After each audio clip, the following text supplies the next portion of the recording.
It is very important that all disabled people have a right to vote, have the choice to vote, and do vote in the next general election.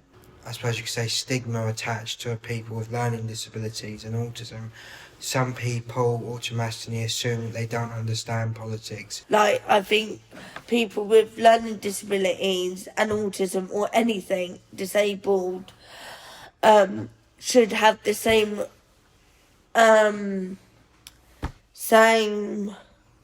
choices and same opportunities. Yeah, I think everyone here should be Prime Minister.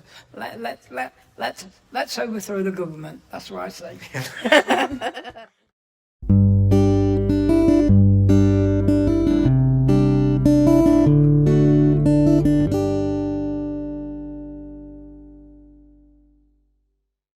Hello, and welcome to our Wheel of Engagement podcast. Today we have... Hello, my name is Mary Woodall.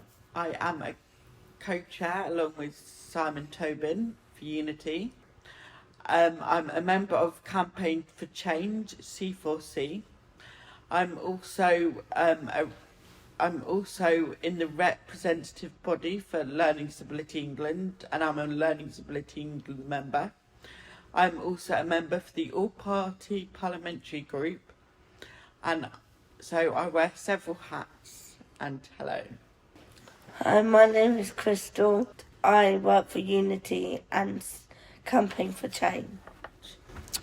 Hi, I'm Dr. Mark Brookes MBE. I'm AUXI lead. I work for Dimension as a campaigner, and I lead on my vote, my voice.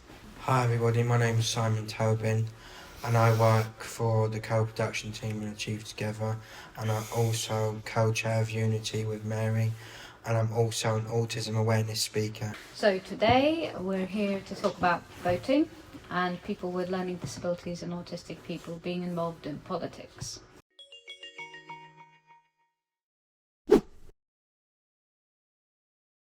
I've been involved with politics with Dimensions for the last 14 years. I first started off around voting, doing the same thing like I'm doing now, as around helping people to vote and knowing what to vote. Back in those days, people with learning disabilities, like 12 years ago, it was really not known around how many people knew how to vote and know what to do, when to vote. So it's really important. This campaign is really, really important, because I think My Vote, My Voice does do that. We've got a really good web page, very accessible, that tells people how to register, voting ID, and easy read information around each politician group. I also want to say that I have been involved with politics for about a year and a half now. I know I should be impartial. Unfortunately, when it comes to politics, I'm really not. I joined the Labour group in 2023, so I've been a member for a year now. It is very important that all disabled people have a right to vote, have the choice to vote, and do vote in the next general election. So I think it's important for every sort of community and everybody in the country to actually be involved in politics. But I think there's always kind of I suppose you could say stigma attached to people with learning disabilities and autism. Some people automatically assume that they don't understand politics, maybe don't understand how to vote, and the process and the different parties that are, hoping to be governing our countries. Those kind of people frustrate me, because there might be some people who don't understand those things, but there are many people with autism, learning disabilities and or other conditions that do understand about politics and do understand about political parties and everything like that. I think it's so important that we encourage people to vote if they want to, and try and educate people about policies that particular political parties stand for, and also just generally teach them, the more fundamentals of politics. So what is a Prime Minister? What does a Prime Minister do? What is an MP? What does an MP do? There are so many different parts to politics as opposed and different subjects around politics, and it's important that we try and educate people about all of it. I think it's really important that people get involved in politics so that they have their say in or in at least in their community in what they want to happen with the country or with the NHS or with the health or with the education, that kind of thing. And they should have an easy read about what politics is, what about the parties are and the MPs, and there are different barriers and for disabled people, and I think that is completely ludicrous, really. We launched My Voice last year, the beginning of last year. The campaign, there's MenCap involved, there's UK Respond, and then there's Dimension, Ambitious About Autism, which are autism, they're involved.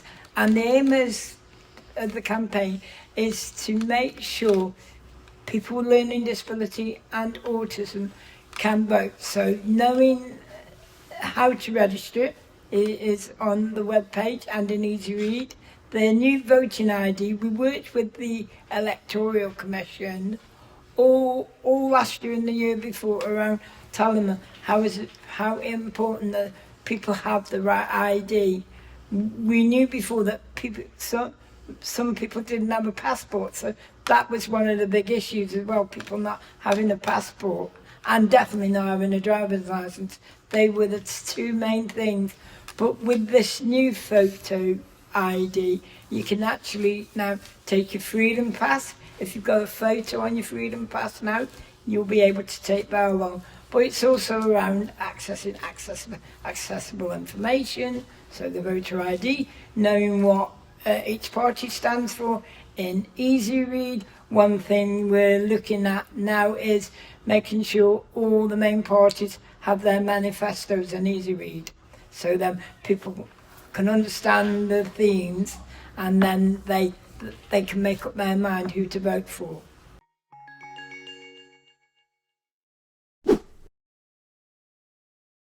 So I think the first thing I would say is it kind of goes back to the social stigma.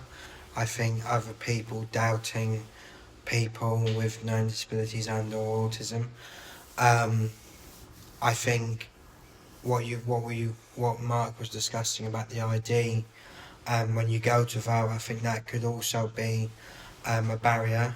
But even things like it could be that it does the venue where voting takes place, is that accessible for people who maybe have a physical disability and maybe are in a wheelchair or whatever it might be? Is it accessible for them? Because I think I've heard stories where people have not been even given private places to do their vote, and it's been people who maybe got physical disabilities have been asked to do it in the toilet. I think I heard once, and stuff like that. Why would you ask someone to do it in the toilet? Anybody. I think they're the two main barriers, or two of the main of many barriers, I think. Simon brought up that a lot of disabled people don't know about politics, and it's just not explained well enough and in easy read, and that's what it should be. And I think it's fair to say that they usually put disabled people last. When I say that, they don't really think of disabled people and making the polling stations accessible, or as accessible as they should be. When people doubt people with autism and learning disabilities, so like their like family or friends, the people that are around them, like say to them, "Oh, you won't be able to vote. You won't be because you've got a learning disability or autism," and also an effect is like if someone needs help with voting, like with like it's like explaining the voting slip, if people need support with that, then and they need a support worker with them, the support worker or care worker not supporting them to vote, or like doubting their disabilities, like they're saying, "Oh, it'd be no point in you voting because your vote won't matter because you got a disability." I've been around like forever, and I have seen a lot of improvement. Lots of people with learning disabilities and autism are getting involved with everything: advocacy, having a job, being involved in groups. So things have got better for people with learning disability and autism. Yes, there's still a long way to go. But especially around this project, I think my voice is around making sure that everyone knows how to vote, everyone can vote, and it is their choice whether they vote or not vote. But it's just making sure they have the right information that they've got in front of them so they can decide. Talk to somebody as well. If they're unsure around who to vote, well, it's okay to talk to someone that they know. Talk through around what they think is, what do they want off their government. So whether it's transport improvement, whether it's around getting a job. So it's around talking to somebody as well. And also making sure there's easy read. So like the manifestos, I think, is one of the big things that we do need to get all politicians on board with, and make sure their manifesto is really is accessible.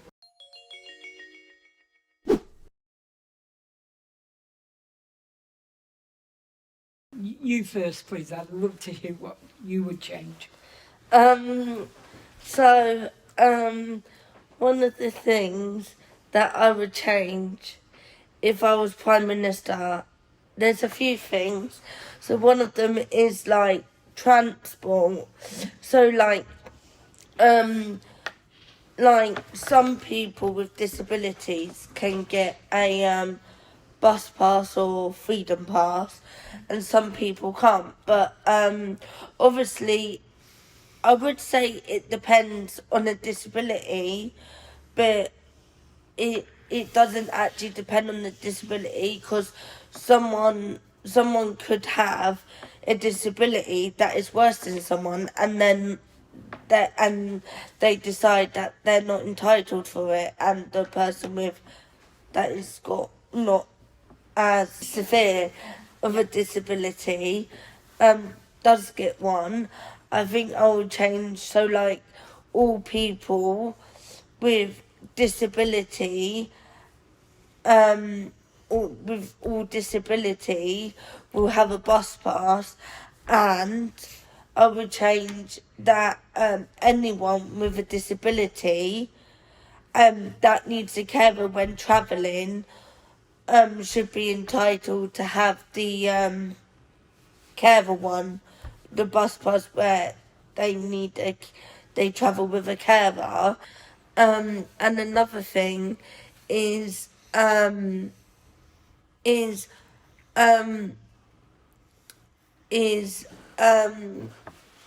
jobs. So like because most people with that's got benefits, like if they have a paid job, they can only work a certain amount of hours, but it can't be over a certain amount of pay. So like you can work, I think it's up to 16 hours a week, but that 16 hours a week, you can't earn over a certain amount in that 16 hours a week. So I think I would change that because I think, because especially now with the cost of living crisis, like everything is going up and up and up and up, and there's a lot of jobs where you don't really get paid enough money. Like there's people who aren't on benefits, they just get paid from work and they can't afford things. So like with restricting someone working just because they have just because they're receiving benefits for their disability and that, I don't think it's really fair, because obviously it's not their fault that they have a disability or autism or anything, or if they're disabled or anything. Like I think people with learning disabilities and autism or anything disabled should have the same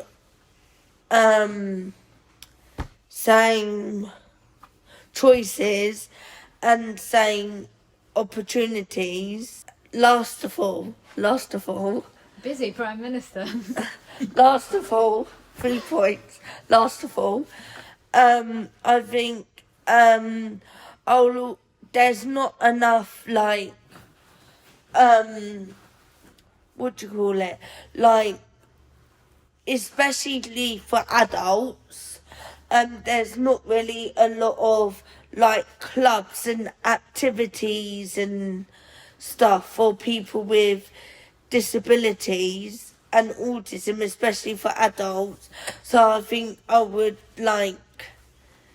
promote more like clubs or activities. Also, as we experience today, like platforms on trains where they don't have ramps or lifts.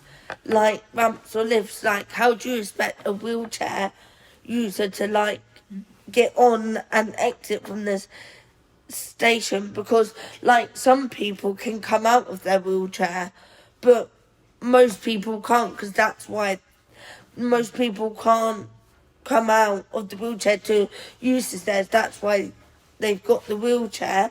So I think I would change and make sure every train station has some sort of disability access. I have probably millions and trillions of ideas, and I hope you have my vote more than Crystal's. So Crystal brought up many good points, but what I would change is probably the tax system, corporate tax and national insurance tax. People on benefits are still taxed. It's like everyone. I say like everyone else. They're not taxed like everyone else. They don't have to pay quite as much tax as everyone else. But if you don't have a job, or you're not working and earning money, you shouldn't have to pay council house tax. You shouldn't have to pay council house tax at all. Mm-hmm. You live in the property, you pay rent, but not tax, because it's too much. Even though you get it at a reduced rate, you still can't afford a lot of other things when you pay tax, rent, bills. It's just too much. But I would change the benefit system. I would take off universal credit.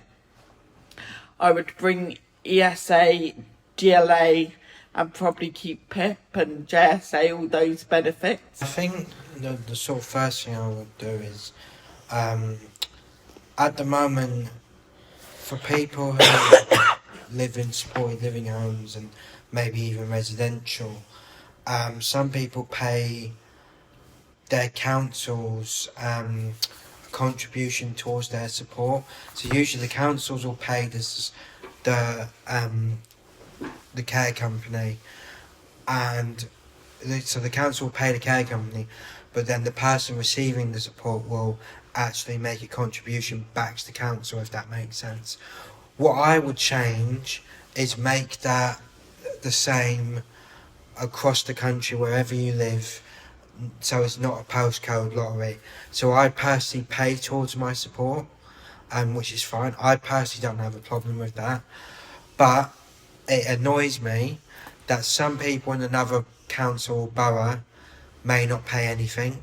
Some will pay more than me, and some, even in my house, so we're under the same council, pay different amounts. So I would make that the same across the board. It's one charge if you do pay towards your support. I think I'll definitely do many of the things that Mary and Crystal both spoke about, because they're just so important. And just I would try and, being autistic myself, I would try and get autism and disabilities in general, education about autism and disabilities and learning disabilities. I would try and get people educated about it in all settings: schools, colleges, hospitals, I guess if you're a care provider you do it anyway, but care providers. There should be free resources and training for maybe parents with people with young parents or children who are maybe going to have autism or whatever it may be. I think I would definitely start an education program for those things.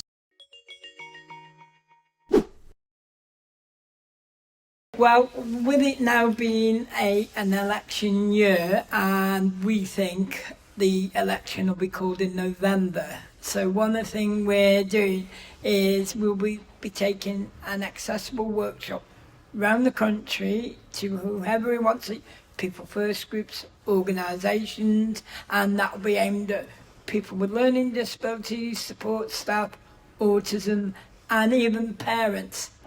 And what the accessible workshop will include getting people involved to volunteer to come up and be a member of a party. They can call their party anything they want, and then they will say what they will do for the people in the audience. So the people in the audience who come will vote at the end of each speech. So everyone will say what they're going to vote for, and then after that, then the people in the audience then will vote on who they want to be their new party.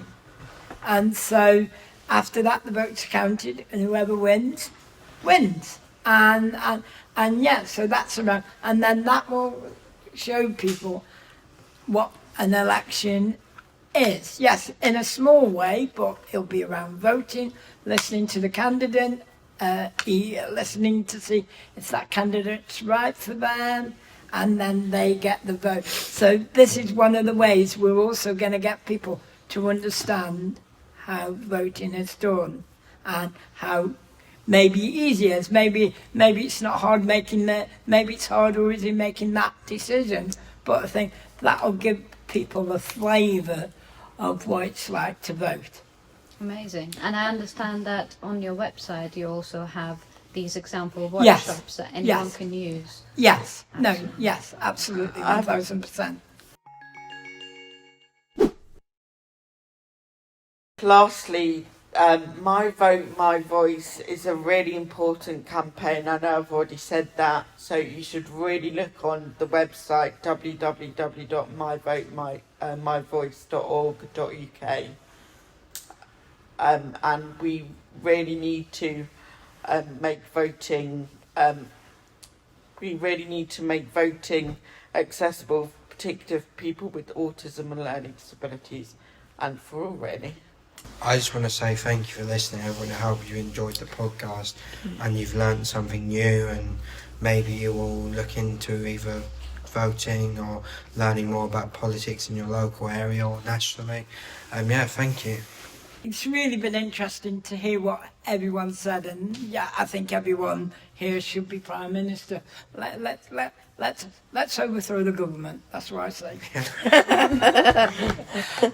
But yes, no, I'd echo the words. This My Vote, My Voice is really important. We've already done some workshops. We've spoken. We were just one thing to add. from the 2 launches that we did in the House of Parliament last year, we've got about 20 MPs signed up as champions across all parties. So I think that's really, really good, because the MPs attended both those launches, one in March and then we did one in June, which was really a good one, just to add that younger people came and they really there was 2 MPs on the panel alongside me and another person, and they really gave the 2 MPs a hard time because they hadn't done anything around voting for the younger people. So yeah, so please look at the website, and yes, if you have any questions, we'll get in touch.